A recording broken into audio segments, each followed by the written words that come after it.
In this video, I'll be discussing the rise and fall of one of the most prominent gaming organizations in the world, fazeclan. Founded in 2010, fazeclan quickly rose to fame in the gaming community and at its peak boasted a massive following of over 230 million subscribers across its social media platform. However, in recent years, fazeclan has faced a number of controversies and setbacks, leading to its decline in popularity and relevancy. In this video, we will be taking a closer look at the history of fazeclan and its rise to fame and the factors that led to its eventual downfall. On May 30th, 2010, FaZe Sniping made its YouTube debut. The trio of Eric Clips Rivera, Jeff Housecat Aman, known as Timid, and Ben Resistance Christiansen originally formed the organization as a Call of Duty clan. In the video game Call of Duty Modern Warfare 2, the trio developed trickshotting. When Ted Fakey joined the clan, the YouTube content started to gain popularity. At that time, FaZe debuted Illcams, the most watched show on their channel. In contrast to other Call of Duty channels that were concentrated on winning tournaments, fazeclan's focus on trickshotting and a personality/social media approach led to fazeclan being one of the most prominent YouTube video game channels. The channel had millions of members in 2012. Eventually, the clan started to participate in esports events. fazeclan members were split into two largely independent camps when teams using the FaZe brand started playing in events like the Call of Duty Championship and the Counter-Strike Global Offensive Major Championships, which were independent of the clan's YouTube content producers. Although fazeclan did not initially have a corporate structure, Thomas Temper Oliveira, a Brazilian who had been a member of fazeclan since he was 16 years old, served as the organization's first CEO in the Plainview, New York. Oliveira and COO Richard Bankston established the first FaZe shared home in 2014 so they could mix gaming material with lifestyle content. This is the time that their YouTube videos blew up, with members such as Tico, Adapt, Banks, Temper, all living in the same house and making content together. This was one of the favorite times of fazeclan fans. In 2012, fazeclan began to expand into other games, including Halo, Gears of War, and Counter-Strike Global Offensive. The expansion proved to be a wise decision as it allowed the team to reach a wider audience and attract new fans. fazeclan also began to sponsor professional esports players, further solidifying their position as a major player in the gaming industry. As fazeclan continued to grow, they began to explore new avenues of content creation. In 2013, the team launched their own apparel line, which proved to be a massive success. fazeclan also began to create more content outside of gaming, such as vlogs and challenge videos, which allowed them to reach an even broader audience. In 2017, fazeclan was named Esports Team of the Year at the Esports Industry Awards, a testament to their success and dominance in the world of esports. The team also began to expand their reach beyond just YouTube, launching their own Snapchat and Instagram accounts to engage with their fans on other social media platforms. Despite their continued success, fazeclan has faced a number of controversies and setbacks in recent years. One of the most notable controversies was the CSGO Lotto scandal in 2016, in which two fazeclan members, Trevor T. Martin and Tom Pro Syndicate, were found to be promoting online gambling sites without disclosing their ownership of the site. The scandal led to public backlash against fazeclan and two members involved, tarnishing their team's reputation. In 2019, fazeclan faced a controversy with one of their members, Jarvis K, who was banned from Fortnite for using aimbot software. The incident led to public outcry against the team, and many accused them of promoting cheating in gaming. fazeclan quickly distanced themselves from K, and damage was already been done.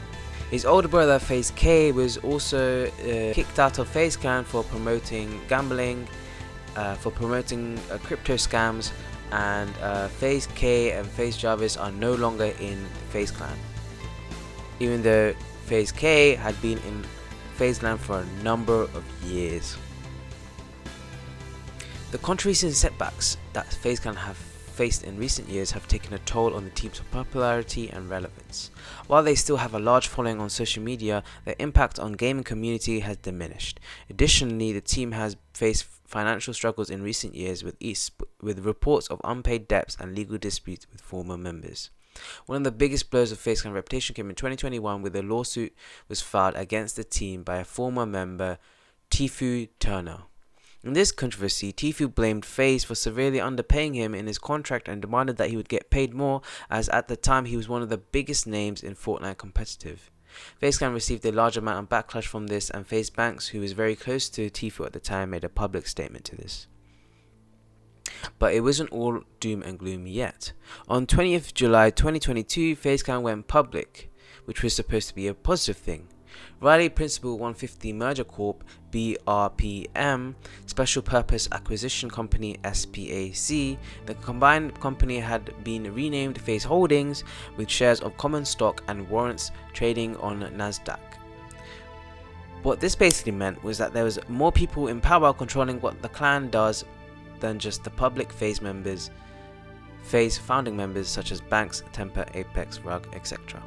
from the OG New York house. FaZe Rain, who was dealing with physical and mental issues, who was also an OG member for a long time, came back with a video saying, so I'm making this video so I at least can explain some things before I go into detail for detail. I know a lot of people are saying, you're milking this, just tell us already, This is a decade-long problem, man, with a lot of legal shit around it. So now it's turned into multiple problems. It's not just the initial problem I had in the beginning, it's a lot deeper than that. And yes, I'm gonna say this now because they're probably gonna try to say, well, he's only doing this because we owe him money and he's mad. They do owe me money, yes, and they haven't taken care of me, yes, and the money that I bought the Counter-Strike team for, it took them 6 years to pay me back, yes, I never got a $1 or a brand deal, yes, that's all true. They're gonna say that, and that is a frustration of mine, but I obviously held that in for years. I held that frustration in for years, and it was never the reason that I was gonna do this or speak publicly, because if they just owed me money, I would have handled it a different way. This is a lot deeper than that, and a lot of my brothers don't see the actual issue here. They are being taken advantage of. I have to be careful with what I say. So it's, yes, I did get fucked over, but that's not it. And what made me think about it is like, dude, if I'm one of the biggest shareholders, I'm one of the founders, I'm one of the main people of this brand, and they're gonna fuck me over, like, who else won't they do that to? And when I said, like, it's easier to sit back and take the money, I didn't make money. It's not what I mean, but I do have shares that are worth money right now. Who knows what the future holds, right? Who knows what the future holds? I just don't feel like this is a very halal interaction. I don't feel like this is very transparent, safe, honest. I don't feel none of that. It's a lot of like reassurance of stuff that's never gonna come true, and every single person knows that, but they still fall for it. I don't know why. It's the corruption in the background. It's people that get involved that aren't part, like, they're not like us, bro. And that's the reason I'm fighting so hard, is because I'm fighting for the future me's. People that are like me, people that sacrificed their life, their childhood to do this shit and to build this shit. They deserve what comes, not the fucking people that were talking shit about us 10 years ago saying you guys are wasting your time, then come in now and own most of the shit and give themselves what they want, take advantage of us because we're dumb and young and don't know business like that. I don't want that to happen to you guys. I want to learn that lesson. I want to take the L, which I already did, by the way, and teach you guys about it. That's what I've said about everything, with my injury, with everything in life. Every L I've took, I try to spread the wisdom that I got from that to y'all. That's why I do all this, and I feel like it should show more because I'm a big shareholder and I'm willing to give it all up for this. Basically, he was saying that fazeclan was not once what it was, and had become a beast that doesn't care about the members or even the audience, but only about making money. This was followed by a video by a long-time FaZe member, FaZe Tico. The fact that I have to sit here and make a video as someone who's been a member for 12 years to get anyone's attention, to be taken seriously, is crazy to me. I've tried to solve this privately for years. For fucking years. The fact that I care this much and I'm not even a real owner. Everyone has made it very clear that I'm not an owner and I'm not even near any of the top dogs and I don't matter for shit.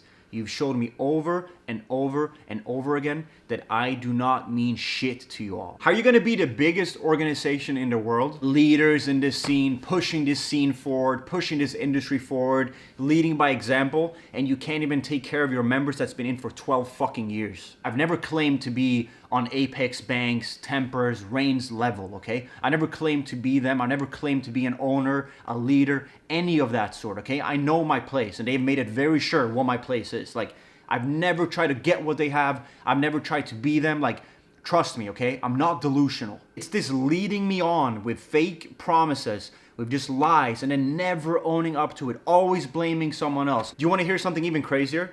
The only contract I've ever had with FaZe, guess what contract that is? The only contract I ever had. Guess. The Tfue contract. It's the only contract I ever had with FaZe. As I was publicly defending FaZe on Twitter, everywhere, about that whole situation, I was in the same contract myself. Let that fucking sink in. I told them I need this contract terminated today or I'm going public with it. And they did terminate it, okay? But here's the thing. This is like 2019. Even at that point, no... Tico basically said that ever since the involvement of the higher-ups of fazeclan, he has not been treated right and wants reprimands. Right now, fazeclan seems like a company that only cares about money and only sign new members who are famous, such as Bonnie and Offset. Back in the day, FaZe was all about the fans and the competitiveness of what the games they were playing. The old FaZe house had such good memories associated with the fans and the OG members. It's sad to see the beef between Raisin and Adapt and the various sad videos posted by various different members of the group. What we need is a reunion with all the members, including the CEO Lee Trink, to talk about the current state of FaZeclan and how to improve it, and improvements they need, because right now the stocks are not looking too good. The CEO Trink had expressed worries and said that the business is attempting to find a solution to their issues. It has been reported that of September 2022, the group has enough cash on hand to sustain them through November 2023. 20% of the employees at FaZeclan were let go in February 2023. The economy's unpredictability, according to CEO Lee Trink, was the cause of this. He had also mentioned that the business would emphasize financial restraint. Trink is certain that the organization's revenue will increase despite the adjustments. According to this report, revenue growth from 2021 to 2022 increased by 25%. So, we shall see what happens to FaZeclan. I hope all the OG members get together with the CEO and talk it out, hash it out, and they come to some sort of agreement with how the FaZeclan should be. Because FaZeclan was just a symbol of coolness and kids that didn't fit, but they were just, cool. That's why I like them, that's why everyone liked them. But now they're becoming uncool. They're becoming like one of those clans that don't care about their audience or their members, and that's not what we want to see. So yeah, thank you for watching the video. Peace out and goodbye.